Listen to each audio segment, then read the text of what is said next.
வணக்கம். அமரர் கல்கி அவர்களின் பார்த்திபன் கனவு 2ஆம் பாகம். அதில் அத்தியாயம் 20 சக்கரவர்த்தி சந்நிதியில். மாரப்ப பூபதி போன உடனே பொன்னன் குதித்து கொண்டு குடிசைக்குள் சென்றான். வள்ளியின் கோபத்தை மாற்றுவதற்கு ஒரு வழி கிடைத்தது என்ற எண்ணம் அவனுக்கு குதூகலம் உண்டாக்கிற்று. மாரப்பன் சொன்னதையெல்லாம் கொஞ்சம் கை சரக்கும் சேர்த்து அவன் வள்ளியிடம் தெரிவித்த போது உண்மையாகவே அவன் எதிர்பார்த்த பலன் கிட்டிற்று. அதாவது வள்ளியின் கோபமெல்லாம் மாரப்பன் மேல் திரும்பிற்று. ஓஹோ, சக்கரவர்த்தியின் மகளை இவன் கல்யாணம் செய்து கொள்ள வேண்டும். அதற்கு நீ தூது போக வேண்டுமோ? என்னிடம் மட்டும் அந்த மாதிரி அவன் சொல்லியிருந்தால் தலையிலே ஒரு சட்டி நெருப்பை கொட்டியிருப்பேன். நீ கேட்டுக்கொண்டு சும்மா வந்தாய் என்றாள். சும்மாவா வந்தேன்? உனக்கு என்ன தெரியும்? எப்பேற்பட்ட கோபம் அப்போது எனக்கு வந்தது தெரியுமா வள்ளி? அவன் வாளை கொண்டே அவன் தலையை வெட்டி போட பார்த்தேன். புங்கமரம் நடுவிலே நின்று தடுத்து விட்டது என்றான். ஆமாம், நீ வாய் வெட்டுதான் வெட்டுவாய்.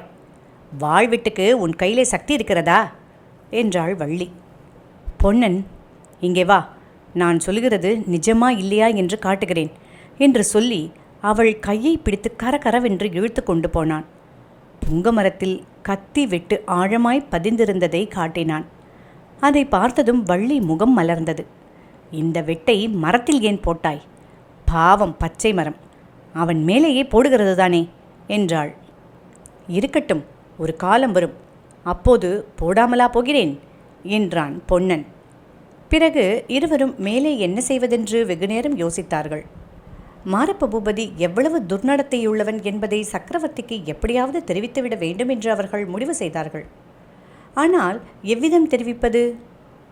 நீதான் அன்றைக்கு சக்கரவர்த்திக்கு கும்பிடு போட்டு காலில் விழுந்தாயே, அவரை உறையூரில் போய் பார்த்து எல்லாவற்றையும் சொல்லிவிடேன் என்றாள் வள்ளி. நான் கலகத்தில் சம்பந்தப்பட்டவன் என்று உறையூரில் எல்லோருக்கும் தெரியுமே. உறையூருக்குள் என்னை போகவே விடமாட்டார்கள். அதிலும் சக்கரவர்த்தியை பார்க்க வேண்டும் என்று சொன்னால் சந்தேகப்பட்டு காராகிரகத்தில் பிடித்து போட்டு விடுவார்கள் என்று பொன்னன் சொன்னான். அப்படியானால் நான் போயிட்டு வரட்டுமா என்றாள் வள்ளி. நீ எப்படி சக்கரவர்த்தியை பார்ப்பாய்? உன்னை யார் விடுவார்கள்? இப்படி இவர்கள் பேசிக்கொண்டிருக்கும் போதே குடிசையின் வாசலில் குதிரைகள் வந்து நிற்கும் சத்தம் கேட்டது. யார் இப்போது குதிரை மேலே வந்திருக்க முடியும் என யோசித்துக்கொண்டே வள்ளியும் பொன்னனும் வெளியில் வந்தார்கள். பல்லவ வீரர்கள் 5-6 பேர் வந்திருப்பதை பார்த்ததும் அவர்களுக்கு கொஞ்சம் திடுக்கிட்டது. வந்த வீரர்களின் தலைவன், ஓடக்காரா, உன்னை கைப்பிடியாக பிடித்து கொண்டு வரும்படி சக்கரவர்த்தியின் கட்டளை. மரியாதையை உடனே புறப்பட்டு வருகிறாயா? விலகு பூட்ட சொல்லட்டுமா என்றான். பொன்னன் கலவரமடைந்த முகத்துடன் வள்ளியை பார்த்தான். வள்ளி துணிச்சலுடன் வீரத்தலைவனை நோக்கி, சோழ நாட்டில் மரியாதைக்கு எப்போதும் குறைச்சல் இல்லை ஐயா. நீங்கள் பிறந்த ஊரில்தான் மரியாதைக்கு பஞ்சம் போல் இருக்கிறது என்றாள். ஓஹோ, நீதான் வாயாடி வள்ளியா? உன்னையும் கொண்டு வரச் சொன்னார் சக்கரவர்த்தி. ஆஹா, வருகிறேன். உங்கள் சக்கரவர்த்தியை எனக்கும் தான் பார்க்க வேண்டும். பார்த்து உறையூரிலிருந்து காஞ்சிக்கு போகும்போது கொஞ்சம் மரியாதை வாங்கி கொண்டு போங்கள் என்றும் சொல்ல வேண்டும் என்றாள். சக்கரவர்த்தியின் விஜயத்தை முன்னிட்டு உறையூர் வீதிகள் அழகாக அலங்கரிக்கப்பட்டிருப்பதை பார்த்தபோது பொன்னனுக்கும் வள்ளிக்கும் ஆத்திரமும் துக்கமும் பொங்கிக் கொண்டு வந்தன. முந்தடவை உறையூர் இவ்வளவு அலங்காரத்துடன் காட்சியளித்தது பார்த்திப மகாராஜா போருக்கு கிளம்பிய சமயத்தில்தான். ஆஹா, அதையெல்லாம் சோழ நாட்டு ஜனங்கள் அடியோடு மறந்துவிட்டார்கள் போலிருக்கிறது. பார்த்திப மகாராஜாவின் மரணத்துக்கு காரணமான நரசிம்ம சக்கரவர்த்தியின் விஜயத்துக்காக இப்படியெல்லாம் நகர அலங்காரம் செய்திருக்கிறார்களே, இது என்ன அவமானம்! சோழ நாட்டுக்கு என்ன கதி நேர்ந்து விட்டது?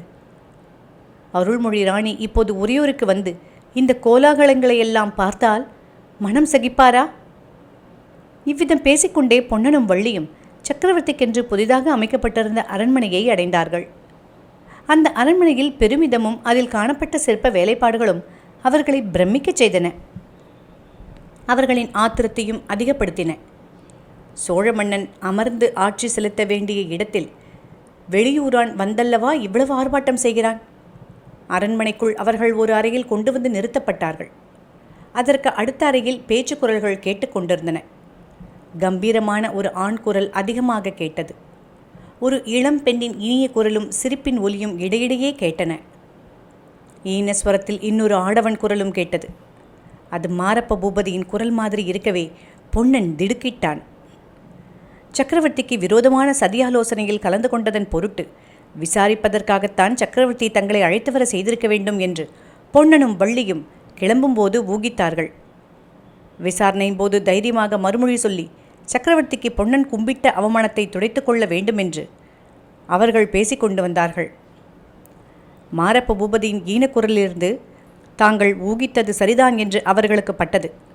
அப்போது வள்ளி பொன்னன் காதோடு ஏதோ சொன்னாள். அவள் சொல்லி முடிப்பதற்குள் உள்ளே இருந்து கம்பீரமான குரல், எங்கே அந்த ஓடக்காரனை கொண்டு வா என்று கட்டளையிட்டது. பொன்னனையும் வள்ளியையும் அடுத்த அறைக்குள் கொண்டு போனார்கள். அங்கே நவரத்ன கச்சிதமான சிங்காதனத்தில் சக்கரவர்த்தி கம்பீர தோற்றத்துடன் வீற்றிருப்பதையும் அவர் கருகில் குந்தவி தேவி சாய்ந்து கொண்டு நிற்பதையும் எதிரே மாரப்பன் குனிந்த தலையுடனும் நடுங்கிய உடம்புடனும் எஞ்சான் உடம்பும் ஒரு ஜானாக குறுகி நிற்பதையும் வள்ளியும் பொன்னனும் போகும்போதே பார்த்து கொண்டார்கள்.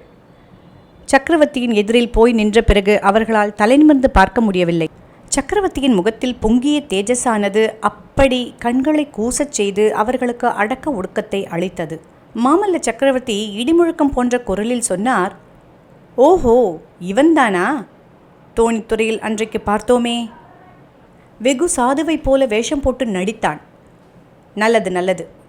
படகு தள்ளுகிறவன் கூட பல்லவ சாம்ராஜ்யத்துக்கு விரோதமாக சதி செய்வதென்று ஏற்பட்டுவிட்டால் அப்புறம் கேட்பானேன்? அழகுதான். இவ்விதம் சக்கரவர்த்தி சொன்னபோது பொன்னனும் வள்ளியும் அடியோடு தைரியத்தை இழந்து விட்டார்கள். அவர்களுடைய நெஞ்சு படபடவென்று அடித்து கொண்டது. தோணித்துறையில் இனிய வார்த்தை பேசிய சக்கரவர்த்திக்கும் இங்கே நெருப்பு பொறி பறக்கும்படி பேசும் சக்கரவர்த்திக்கும் காணப்பட்ட வித்தியாசம் அவர்களை திகைக்கச் செய்தது. சக்கரவர்த்தி மேலும் சொன்னார், இருக்கட்டும், உங்களை பின்னால் விசாரித்துக் கொள்கிறேன். ஓடக்காரா, நான் இப்போது கேட்பதற்கு மறுமொழி சொல்லு. ஏன் தலையை குனிந்து கொள்கிறாய்? நிமிர்ந்து என்னை பார்த்து உண்மையை சொல்லு. நமது சாம்ராஜ்யத்துக்கு விரோதமாக கலகம் செய்யும்படி விக்ரம இளவரசரை முக்கியமாக தூண்டிவிட்டது யார்? பொன்னன் பளிச்சென்று நிமிர்ந்து பார்த்து, பிரபோ, இதோ உங்கள் முன்னால் நிற்கிறாரே, இந்த மாரப்ப பூபதிதான் என்றான். இதோடு இந்த அத்தியாயம் முடிவுற்றது.